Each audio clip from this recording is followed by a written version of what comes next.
Es cuando mi mamá le habla a Alejandro y le dice, oye Alejandro, veo a tu hermano mal.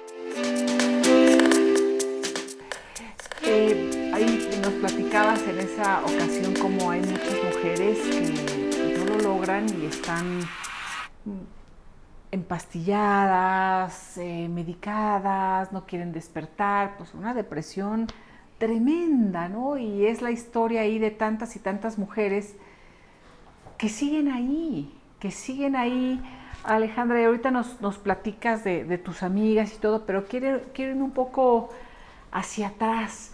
Hemos conocido de la historia, es una historia muy larga, muy complicada. Y de terror. De terror, y no de terror nada más, para Alejandra Cuevas y Laura Morán, tu madre. Es una historia de terror de México como país. Porque están involucradas las autoridades más poderosas de nuestro país en la persecución de mujeres inocentes y en el cancelamiento finalmente de una de ellas que fuiste tú. Hace 6 años aproximadamente comenzó este tema con la muerte de la pareja de tantos y tantos años de tu madre, de Laura, de Federico Gertz Manero, hermano del fiscal. Y se construyó toda una narrativa desde el poder tremenda en relación a que lo habían asesinado. Un homicidio que nunca existió, ya jurídicamente podemos decirlo. Yo cuando vi el expediente lo sabía, pero ¿cómo convencer a las personas?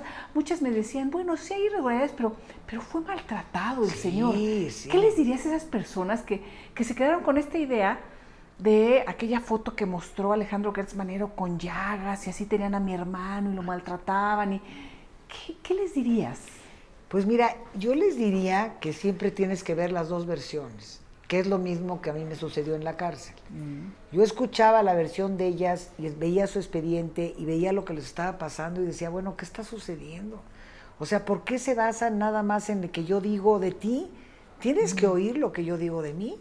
La famosa escara, que es la llaga. Sí, esa ¿Dónde fotografía está? ¿Dónde está el expediente? Oye, que nunca estuvo en el expediente esa fotografía. Puedes checarlo. Jurídicamente no existió. Nunca. Digo, y siendo un abogado SNI, ahora no sé cuánto, del fiscal, no incluyó esa fotografía que expuso en los medios de comunicación y con muchos de sus amigos y de autoridades. Claro, porque no podía exponerla porque nunca existió. Si hubiera existido, estaría en el expediente del ABC, que es donde muere un mes después. Efectivamente, sí tenía una llaga, pero una llaga así, chiquitita. Con esa llaga, cuando empezaron a manejar eso, yo dije, bueno, con esa llaga no podía haber estado acostado.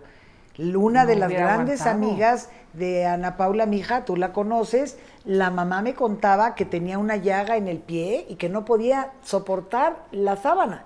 Entonces, ¿cómo el señor estuvo un mes ya en el hospital con esa llaga acostado boca arriba? Digo, era imposible. Esta historia, bueno, hay varias entrevistas, muchos hemos escrito sobre ellos, entonces podemos, para quien quiera conocerla más a fondo, creo que vale la pena. La entrevista también con Ricardo Rafael me encantó porque va narrando todo, los entretelones y de manera muy clara todo el proceso jurídico y todos estos abusos de autoridad que se fueron dando, pero es muy importante porque el discurso oficial siempre permea muy fuerte, y siempre siembra la duda, ¿no? Yo me acuerdo que alguien ahí, una funcionaria decía, bueno, sí, pero ya sembramos la duda. Claro. Porque le dijo, oye, pero es que no es así, pero ya sembramos la duda, claro. ¿no? Entonces, es tremendo. Y en este sembrar la duda, pues no nada más sembraban la duda, hubo una persecución. Primero, de tu madre Laura y de tu hermana Laura y tuya. ¿Tu hermana Laura es más grande o más chica? Es más grande. Es más grande. 3 años mayor que yo. Y las acusaba de el homicidio de su hermano. Pero además, esta historia es una historia muy breve en relación al tiempo que estuvieron juntos Laura, tu madre, y Federico.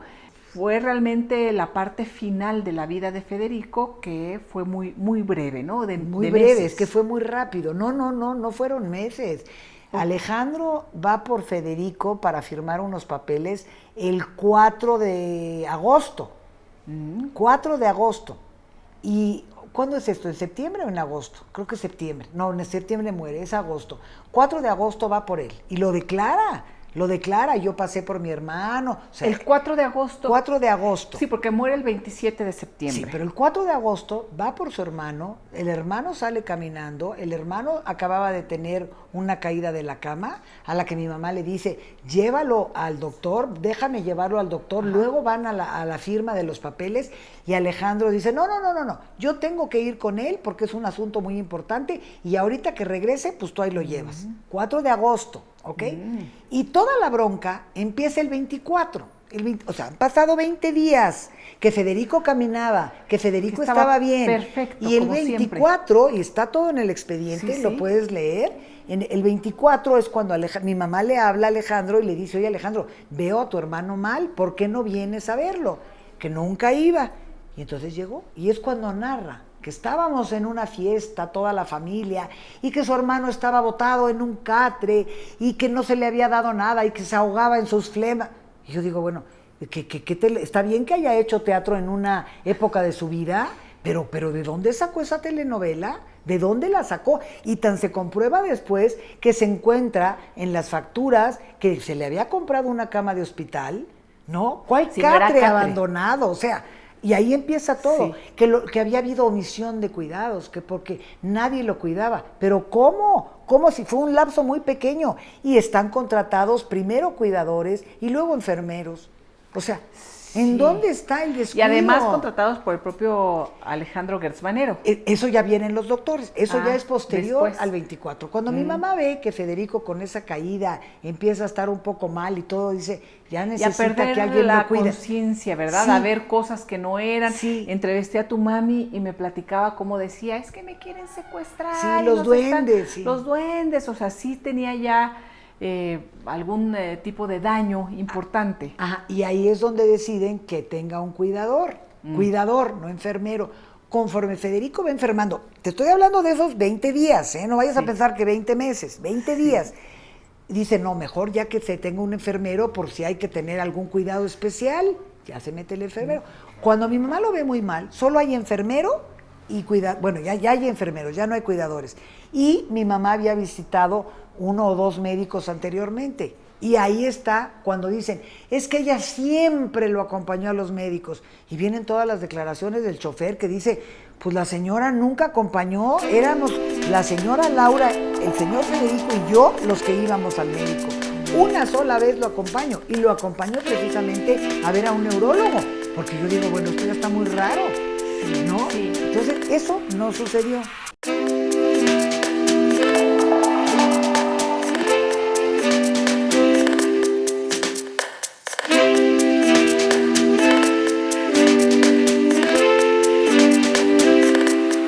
Subían a las personas drogadas o ya sin vida y los aventaban al mar. Sí. De ahí vengo. ¿Y supieron algo más de lo que sucedió con el hijo de Rosario? Mira, Rosario, fíjate, irónicamente, se organiza en Cencos. Ahí empieza el Frente Nacional contra la Represión. Sí. Cuando descubren, como hoy, pero en el fenómeno donde los que hacen la desaparición son agentes del Estado, que no es un tema individual, que es un tema colectivo. Y forman después el Comité Eureka. Sí. Pero dan con el paradero de más de 500 personas, sacan a gente del campo militar, liberan a mucha gente de la presión. Sí, algunos dicen, pues su destino fue como el de muchos jóvenes que llevaban en avionetas, en los vuelos de la muerte, que le vuelos de la muerte y los arrojaban, ¿no? Sí, es un poco el fenómeno que hacían en América del Sur. Así es. Los vuelos de la muerte, que subían a las personas drogadas o ya sin vida y los aventaban al mar. Sí. ¿No? Eventualmente eso se denunció mucho, que pasaba en Guerrero, por ejemplo, ¿no? Cerca de Acapulco. Y hay toda una historia que infelizmente no hemos logrado develar. La transición no ha llevado a una justicia transicional. No es gratuito ni fortuito lo que pasó hoy en Ayotzinapa. Cuando ves que más del 80% de las desapariciones de la Guerra Sucia pasaron en Guerrero. O sea, hay historias atrás que explican un fenómeno histórico, por así decirlo, que todavía no han salido a la luz. Obviamente crecimos con estas historias de Lucio, historias de... Bueno, después tuve un querido amigo, bueno, tengo, pero hace muchos años no lo veo, Napoleón Glockner. ¿Cómo no? Y me platica la historia de su padre, ¿no? Una historia así también. Los jóvenes de hoy no alcanzan a mencionar lo que era ese México oscuro, donde el periódico era controlado por el gobierno, la televisión era controlada por el gobierno, la radio era controlada por el gobierno, todos los espacios públicos eran controlados por el gobierno y las verdades oficiales eran construidas. Y las personas que se rebelaban contra eso esencialmente eran enemigos del régimen. Pudieran ser profesores universitarios, estudiantes, líderes campesinos o sencillamente líderes sindicales que reclamaban derechos. Esa etapa muy oscura de México se fundaba en que no se permitía ninguna disidencia. Cualquier expresión de disidencia era salvajemente aplastada. Y fuimos construyendo esas poquitas libertades, pero el fenómeno de los desaparecidos en México es un fenómeno que no ha tocado tiempo de verdad. Ha habido algunos intentos y la época de los 80s y 90s fue empujando libertades y derechos. Es justo la etapa en la que yo entro ya como joven adulto a trabajar, a Cencos. Sí. Yo empiezo a trabajar en Cencos en los 90s. Mi trabajo era organizar conferencias de prensa. ¿Y hay alguna historia en particular? Seguramente muchas, pero que tengas ahorita en mente que digas esto me marcó. Bueno, imagino el viaje, por supuesto, a la India, pero en historias que conociste aquí en México, en Cencos. Me impresionó muchísimo la Huasteca hidalguense. Que la mencionaste hace rato. Había unos curas, muy amigos de mis padres, y yo fui varias veces. Cerca de Huejutla había varias comunidades y enterarte de que en México amarraban indígenas y los quemaban, ¿no? Y enterarte de que los caciques del lugar no les permitían tener un transporte para sacar su café y sus naranjas, y si se organizaban quemaban el vehículo, y que todavía existía la pernada. La pernada, este derecho de cuando se casaba una pareja, la primera noche se quedaba con el cacique. Con el cacique, ¿no? La mujer se quedaba la primera noche con él. Para mí fue muy revelador de las desigualdades de México.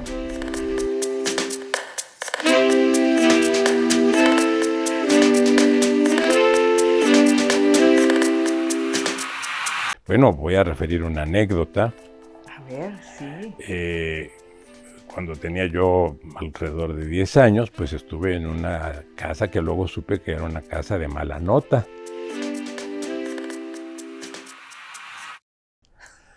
¿Por qué, viejo? Porque mi padre era embajador en Colombia. Llegó Agustín Lara. Agustín Lara dio su concierto y luego quiso ir a componer, pero le gustaba que hubiera presencias femeninas abundantes, o sea que, y entonces pues yo me fui. ¿Qué personajes? Yo fui con mi padre y con Agustín Lara, ellos eran muy amigos, y allí me la pasé oyendo a Agustín Lara, que desde las 12 de la noche hasta las 4 o 5 de la mañana estuvo tocando y componiendo. ¿Te acuerdas de alguna de las piezas? Sí, escribió una dedicada a la mujer bogotana, muy bonita, que gustó mucho, él era muy popular allá.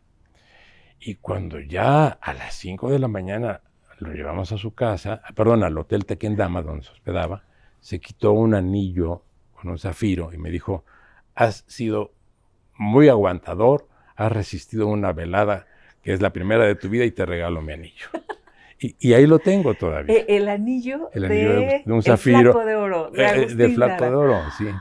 Entonces, bueno, claro, eso me hizo ser un niño, digamos, madurar muy rápido.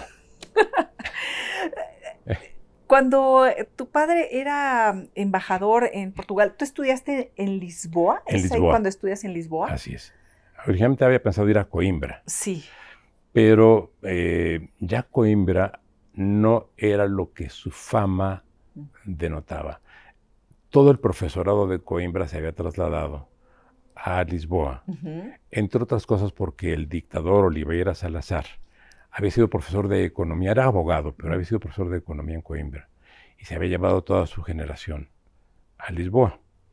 Ahí me tocó ser alumno, fui 3 años en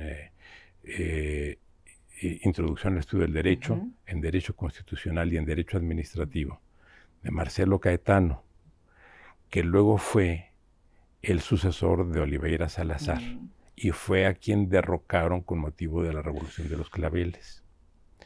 Y era todo un personaje, un gran jurista, pero ellos estaban formados en la escuela del totalitarismo italiano, de manera que me tocó vivir lo último que quedó de ese proceso totalitario fascista en Europa.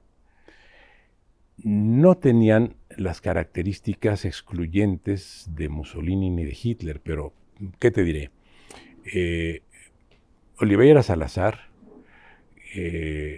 durante 30 años usó un automóvil Mercedes que le había regalado Hitler. Cuando él muere, vaya, fue el único coche que usó durante 30 años. ¿Tú lo viste? Sí. Ese auto, bueno...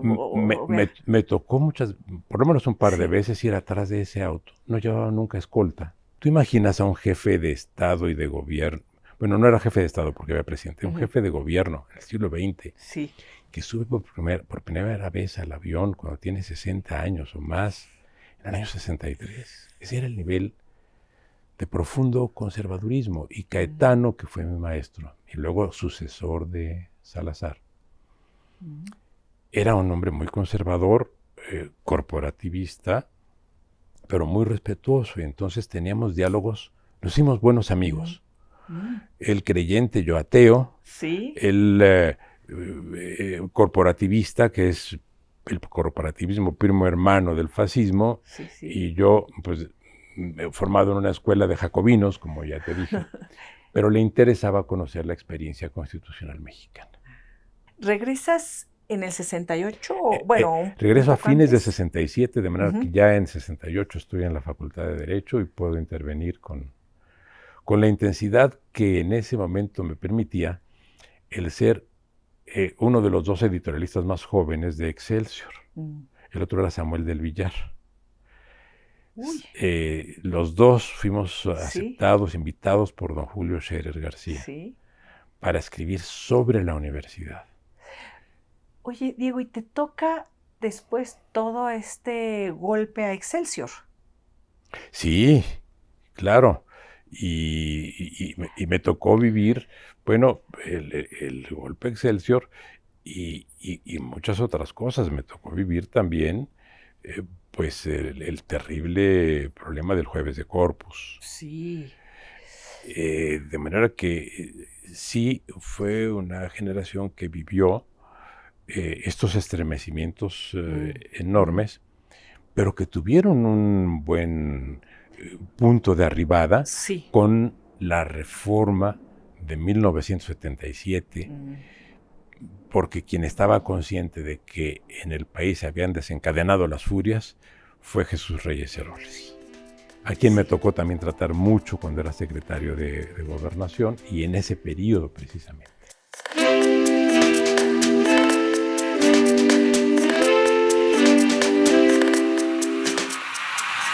¿Tú tenías recursos suficientes para vivir bien?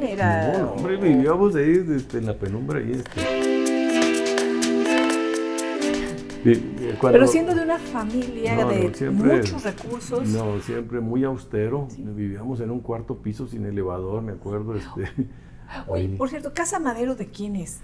Pues De ha la pasado familia, por ¿cómo varias, qué? ha pasado por varias familias, ¿verdad? Ajá. Ahorita, Los viñedos, todo qué lindo. sí. Exitoso. Ay, se me acaba de ir el nombre, ahorita te digo cómo se llama. Pero, ¿tú ahí tienes alguna nada, participación? Nada que ver, Nada. no, nada que ver. Es de la familia nada más. Sí. Que por cierto, la vieron difícil Sí, la están viendo últimamente, difícil ¿verdad? Por un problema ahí con el agua y que los invadieron y les tomaron las tierras y cosas por el Sí. estilo, cosas que Qué muy triste. tristes, sí. Pero digamos que tú no eres un hombre de muchos recursos. No, digo, Con sí, esta sí conciencia tenía, social. pero además mi familia siempre nos traían a raya, o sea, vivíamos todos asesinados ahí, los hermanitos y todo. Pero te digo, ya cuando me caso yo me acuerdo que cuando iba con el doctor, mi esposa estaba batallando con el niño y me dice, oiga, pues ¿dónde duerme? Pues en el suelo. Pues ¿cómo? Pues cómprale una cama. Sí, o sea, así de Ah, plano. así ¿En dónde de- conoces a tu esposa? No, desde la prepa. Desde la prepa, este experimento del Centro de Estudios Generales, ella y yo entramos ya en esta onda de que te pica el gusanito de lo social. Sí. Ella es antropóloga, es maestra en antropología, muy aplicada. Ya escribió una novela también, escritora. ¿Cómo se llama su María nombre? Eugenia Falomir Morales. Ajá. Y ella es niña aplicada, muy deber ser, muy así. Antropóloga. Antropóloga social, Ah, qué bien. antropología Qué bien. social. Entonces ella se iba de prácticas de campo. ¿Y qué crees? Pues yo la iba a visitar a los A las prácticas. a las prácticas, ¿verdad? Sí. Entonces todo esto fue tejiendo pues, un conocimiento de México, pero el México de abajo. Entonces a mí no me lo platican. Yo O sea, no eres fresa. no, yo niño he vivido rico. yo he vivido en Chiapas, he vivido en Veracruz, he vivido en Nayarit, en muchos estados, en la Sierra de Chihuahua también, Me imagino que ahí, por ejemplo, te vinculas muy bien ideológicamente con gente que está también dentro del PAN como Javier Corral, sí, claro. ¿no? Pensando un Muchísimo, poco en muchísimo. la forma de ser ese de pan los dos. social, ese pan social, ese pan sus que... vínculos con los jesuitas. Y la frustración del PAN que vemos ahorita que no está respondiendo, que está, desdibujado. Sí, pero ¿cómo lograste también hacer vínculos con otros panistas y trabajar en los otros gobiernos? Mira, A ver. yo después de todo este rollo, cuando me voy a Chihuahua Sí. en el 85 y me toca el verano de caliente del 86, participo en todo esto, pero me meto de empresario. Ahí me meto, yo no era empresario. Entonces le digo a mi mamá, ¿sabes qué? Yo te ayudo. Mi mamá es la que tenía recursos y ahí formamos el grupo de empresas ahí y entonces y nos empieza a ir bien. ¿Tu mami cómo era? ¿Así estricta? Todavía vive, mi mamá acaba qué de linda. cumplir 95 años, 95. antier, y ahí sigue muy, Qué gusto. muy firmes, con una alegría de vivir y mucho orgullo. ¿Cómo se llama tu mami? Consuelo Consuelo. Muñoz Terrazas. Y entonces yo me vuelvo empresario de buenas ligas, incluso organizo a los empresarios de la ciudad y les digo, cada quien ponga $1 millón y vamos a hacer un banco. Imagínate, eso soy yo para que ¡Qué y bárbaro! cada quien le metió, junté $15 millones, venimos aquí a tocar la puerta y ahí estaban algunos de estos, y me dieron autorización.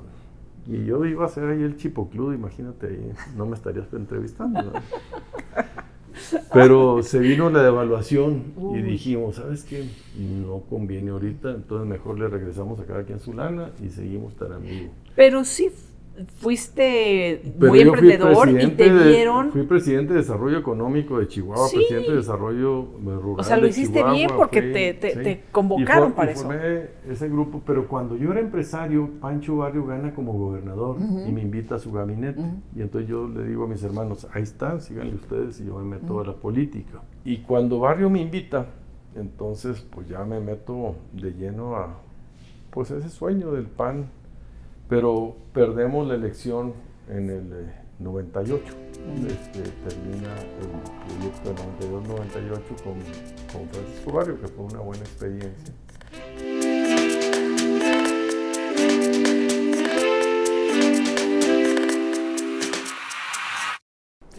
El equipo de una de las personas que aspira es bárbaramente majadero y sectario. Bárbaramente. Yo tengo muy buena opinión de todos los compañeros que aspiran, pero creo que el equipo de Claudia, que yo le tengo reconocimiento y respeto a Claudia, es muy, están desesperados y están haciendo cosas incorrectas. Yo creo que no la están ayudando, pero vaya. ¿Y en qué allá sentido ellos y su mala cabeza. están haciendo cosas incorrectas? Majaderos. O sea, así de maltrato. A ver, a mí me acusan de traidor. Perdón.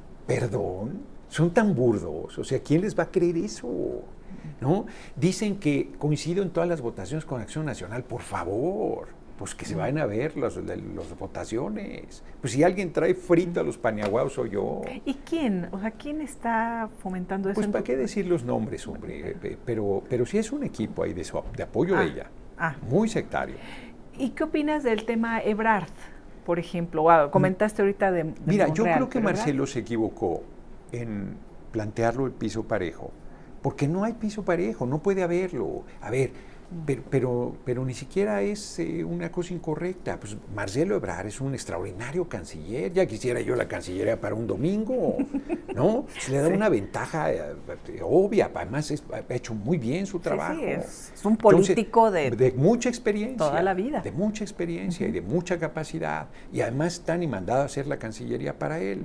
Entonces, pues ¿cómo piso parejo usted en la Cancillería? Pues, o sea, ya quisiera yo la Secretaría de Gobernación para un miércoles, ¿no? O sea, pide piso parejo. O un gobierno. No, porque ¿no? Porque eso no existe. Ni siquiera lo pido. Yo lo único que pedí es que el compañero presidente sacara las manos el proceso. Eso sí. Porque. ¿Ya has hablado con él? No. Ya está todo el mundo con la cargada, hombre. Al muy pobre estilo del PRI. O sea, horrible. A ver, ya la señal fue para acá y todo el mundo. ¡Wow! Oye, y se andan en campaña, ¿no? Pre-campaña, pero la oposición, ¿no? También. Pero la oposición también. O sea, todos, está ¿no? Es la paradoja, aparente contradicción, es que todavía no están las convocatorias emitidas, pero el proceso está desatado, ¿no? Entonces... ¿Quién es el candidato o la candidata de No, Andrés bueno, Manuel? yo no voy a decir eso, a mí me parece que el que tenga ojos para ver que vea, pero no me meteré en esa lógica. Pero porque la gente además duda, porque dicen... Bueno, la gente duda porque no está observando. O es Claudia o es Adán Augusto. A mí me parece que está claro, ¿no? A mí me parece que está claro. Gerardo, ¿no? Ilumínanos ahí un poco. No. Bueno, así, yo no artículo... me meto. Ahora sí que como así, dijo el compañero presidente, no hay señales, no hay candidato, no hay escogido. Bueno, pues yo le tomo la palabra y que todo el mundo tome nota. Lo que sí digo es que ya todo el mundo camine solito. Yo no pido piso parejo, nada más que los baje de sus hombros y los deje caminar. O sea, yo no voy, pues sí, yo no voy trepado en él, Yo, o sea, no, su liderazgo lo reconozco, lo admiro, le tengo cariño, respeto, es un chingón el compañero presidente, pero a mí no me va cargando. Y si me presionas un poco, no solo eso, ¿no? Entonces, hasta me dificultan las cosas, ¿no? ¿Te ha dado lleguecitos?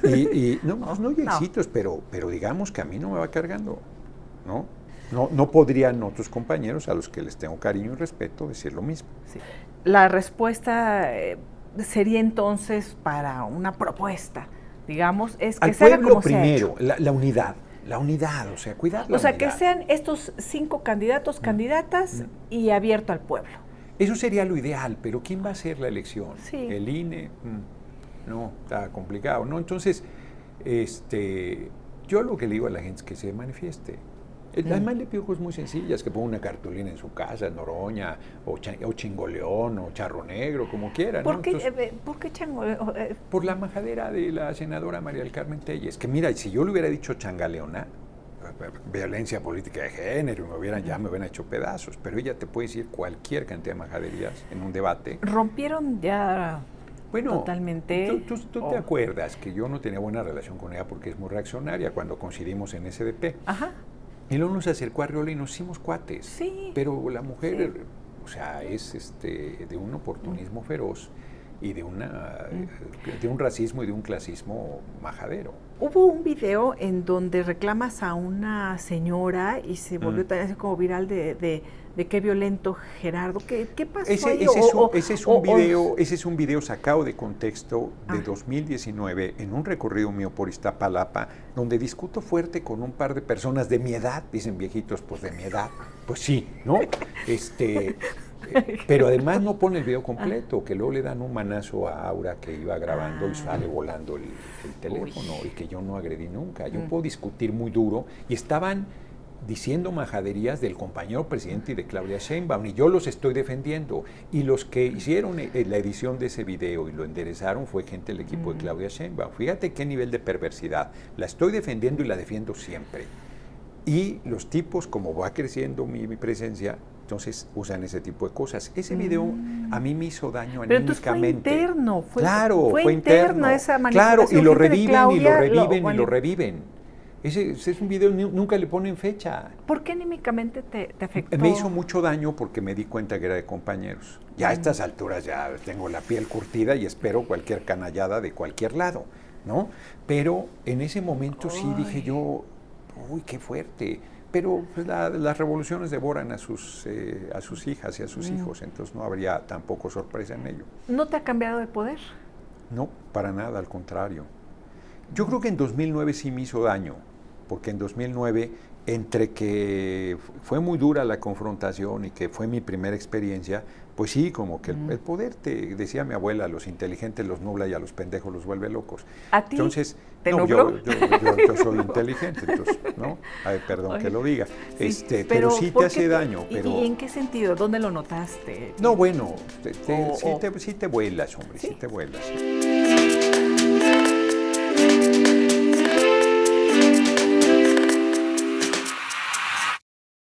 Casi al año de que caí yo a la cárcel, ella murió. Y a mí me avisaron cuando ya había muerto y nunca me dijeron, oye, a ver si te quieres ir, te llevamos, lo que sea, para nada. Es uno de los dolores más grandes, así que me quedaron durante mucho tiempo. Así. No. ¿En qué momento decides dejar armas? Incorporarte, ¿cómo fue tu proceso ya hacia la política?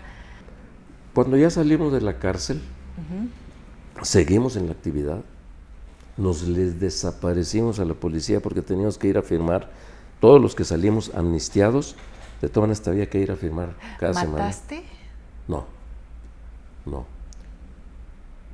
No, eso sí no. Pero seguimos en la actividad, coordinándonos con otros compañeros y buscando participar de las jornadas que hacía la Liga Comunista todavía en aquel entonces, de despistolización de policías y de que participar en algunas actividades de volanteos masivos, etcétera. Pero luego nos dimos cuenta que nos empezaban a pisar los talones otra vez. Y entonces ya otros compañeros de otras partes del país que habían participado en la guerrilla de la misma 23 de septiembre, que estaban perseguidos políticos en Nuevo León, en Chihuahua, en Coahuila, en Oaxaca, dijeron, oigan, a ver, esto no tiene futuro. O sea, no es verdad que haya condiciones para un cambio revolucionario por medio de las armas. Estamos equivocados, hay que reconocer que nos equivocamos, hay que dejar las armas y hay que buscar incorporarnos a las luchas sociales, a las luchas cívicas.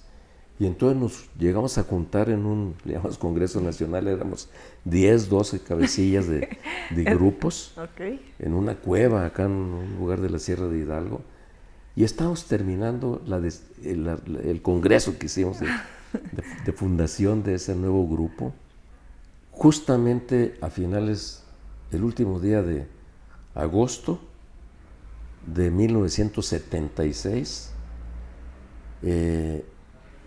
que era ya el último año de Echeverría, por cierto, y que se estaba anunciando la devaluación del peso frente al dólar, que fue cuando empezó toda esta carrera devaluatoria, ¿no? Que se había mantenido a 12 pesos 50 centavos por dólar durante muchísimo tiempo. Y había una serie de movimientos sociales, sindicales, de agrarios, de movimientos urbanos en el valle, particularmente de aquí, del Valle de la Ciudad de México y de la zona conurbada. Y entonces, en ese momento dijimos, dejamos las armas y vamos a buscar incorporarnos a los movimientos sociales. Y así fue como empezamos una nueva etapa.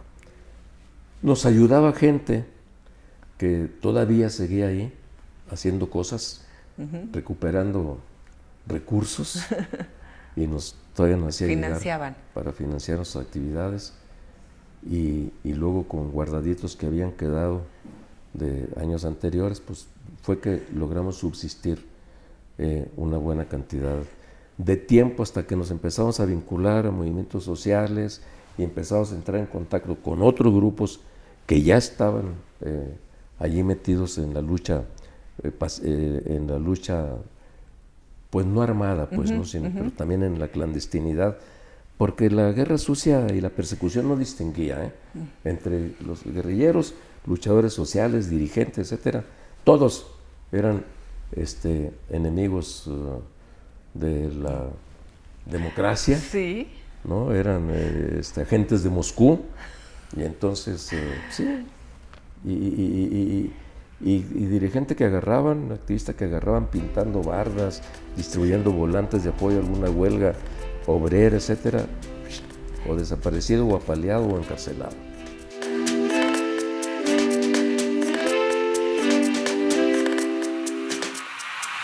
Y me generó cada vez más sentido lo que planteaba Andrés Manuel, que yo creo que en las últimas décadas es el único que planteó un proyecto alternativo. Es decir, no como la oposición hoy que solo dice no. O sea, él planteó un proyecto, convocó a especialistas, académicos, expertos y puso un proyecto de nación. Ahora, ¿consideras que se ha aterrizado ese proyecto, Citlali, o hacia dónde, si tú fueras presidenta, qué dejarías de hacer de lo que está haciendo Andrés Manuel y qué activarías? Yo inicié mi activismo a los 14 años, hoy tengo 31, casi cumplo 32. Me jacto, casi no lo digo, pero creo que he tenido la posibilidad de madurar políticamente mucho más rápido probablemente que otros compañeros o compañeras. Y yo he llegado a una conclusión: nunca va a ser suficiente lo que hagamos. Es decir, el nivel de heridas abiertas que tiene nuestro país no se resuelve ni con un acto de solidaridad, por más profundo que sea, ni con solo manifestarse, ni con llegar al gobierno. Yo viví ese choque y luego fui diputada a los 25, 3 años después. Y yo decía, ¿cómo no me convierto en lo que yo he criticado? Porque he sido más tiempo activista que otra cosa. Y me di cuenta también de lo engranado que está el sistema político para no hacer, para corromperte, para diluirte, para resignarte.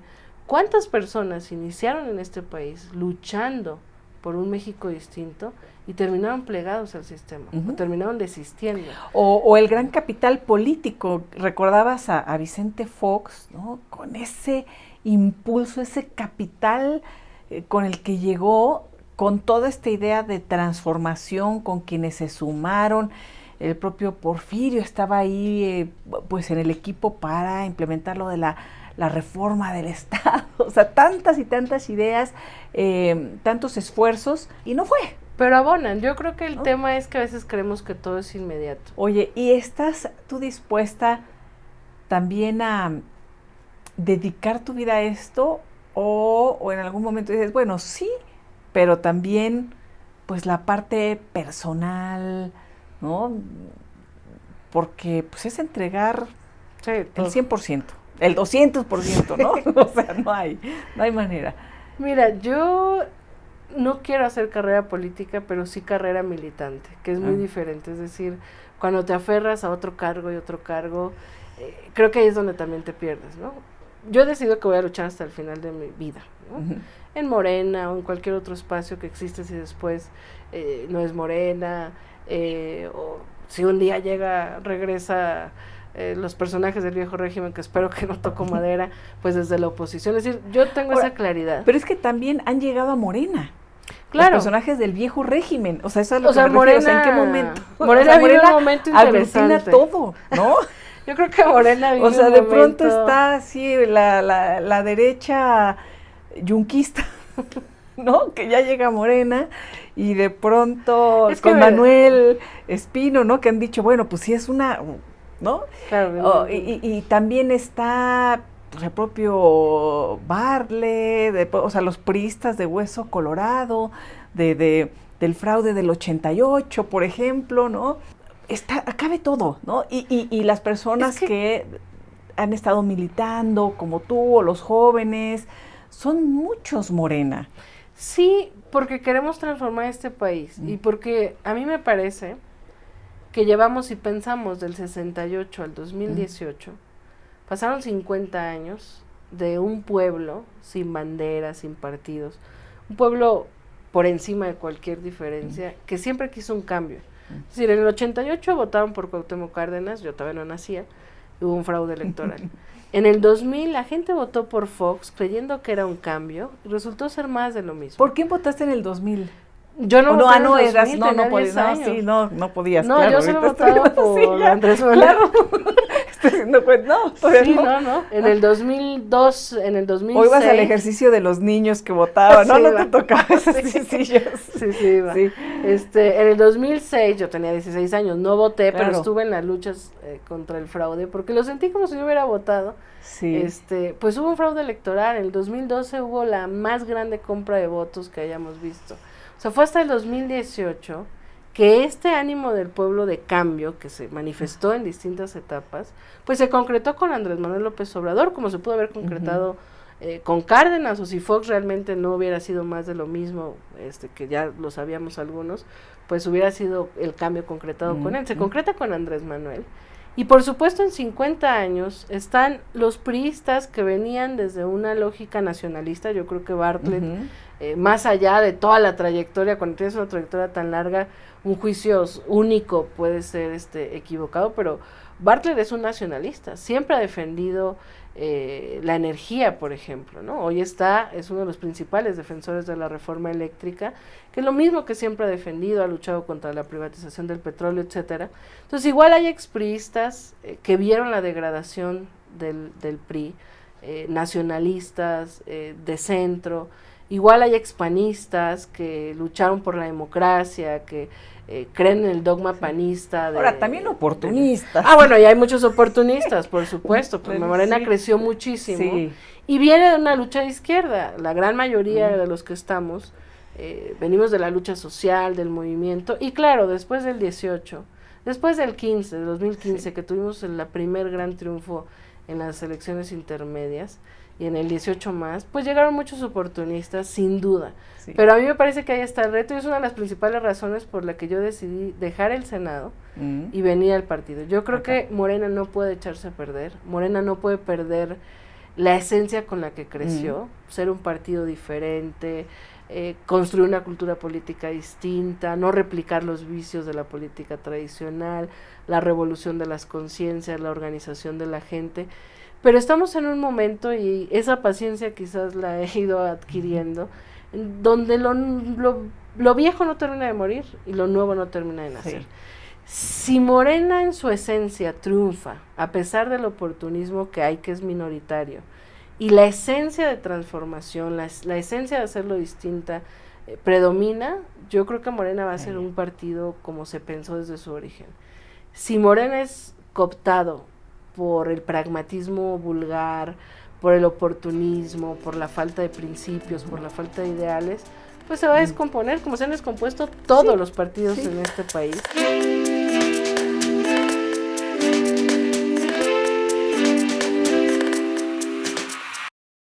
De que el futuro del país iba a ser Alicia en el País de las Maravillas.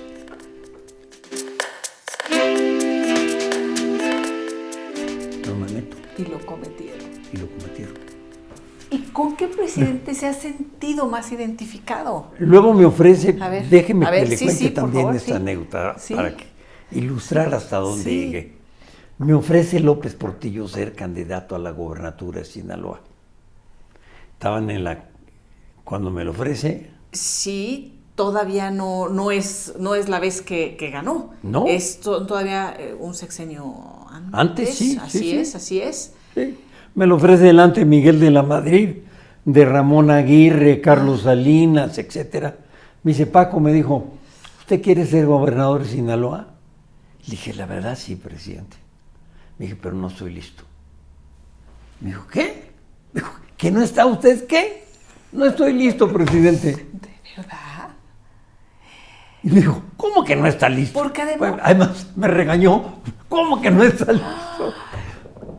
Porque además, pues en aquel momento, pues era ganar.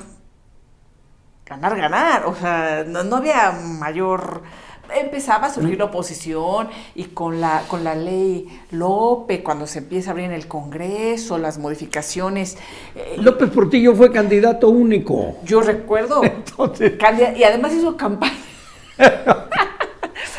Ahí sí, yo recuerdo que era como ya el poder Sí, sí, absoluto. sí. ¿Será que ese poder absoluto se vuelve un boomerang, Francisco? Porque llegar así con Yo esa creo que los fuerza- gobiernos de un solo hombre son profundamente dañinos para ellos, para el servicio público y para el país. ¿Es lo que estamos viviendo ahora Sí, con sin Andrés duda, Manuel? sin ¿Se duda. repite la historia? más O- acentuada todavía. Yo Corregida creo y que no aumentada. ha habido un presidente con un poder tan grande como el que tiene él. Para bien y para mal, ¿eh?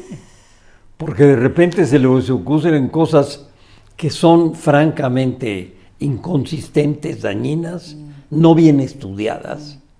Tiene la prisa de que las cosas se terminen rápido y no da tiempo de estudiarlos. Entonces quiere que las obras se hagan en el tiempo en el cual usualmente se estudian.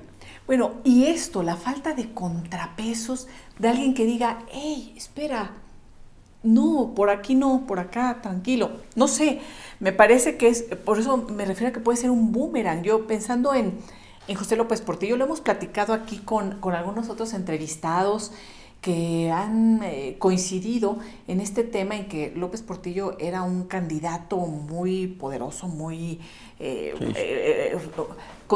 muy Y tuvo mucho dinero. tuvo muchísimo dinero y no hubo nadie que le dijera, no, espera, y se le revirtió terrible, ¿no? Acabó muy mal y bueno, ya Es la que- historia lo irá poniendo o nos irá ubicando, no lo sé. No es que hiciera las cosas de mala fe. Yo tengo la impresión de que creía las perspectivas que le comentaban de que el futuro del país iba a ser Alicia en el País de las Maravillas. Le encantaban las frases, ¿no? Le encantaban, ¿no? Vamos a administrar la abundancia, que ahora se tendría que, ¿no? Lo dijo así, era nuestra A ver, preocupación. es que es lógico. El gobierno norteamericano, particularmente la CIA, hizo un estudio que se publicó en México en donde pronosticaban que los precios del petróleo en aquella época iban a llegar a $100 el petróleo. A $100 el barril, perdón. El barril. Entonces decían, bueno, nos va a sobrar dinero. Y en estas frases que demostraban pues lo que creía, ¿no? Y le apuesta todo al tema del petróleo y la debacle. Hemos aprendido. Pero Sí, hay algo importante. A ver. Eso se lo aprendí a Julio Rodolfo Muxuma. Julio me dijo, a ver, lo importante no es tener mucho dinero. Lo importante es saber gastarlo bien. Y me remito otra vez Al secretario de Hacienda. Al secretario de Hacienda. Hay que saberlo gastar bien, emplear Sí. bien, porque qué bueno que se ahorre o qué bueno que... Pero hay muchos países petroleros que están en la pobreza.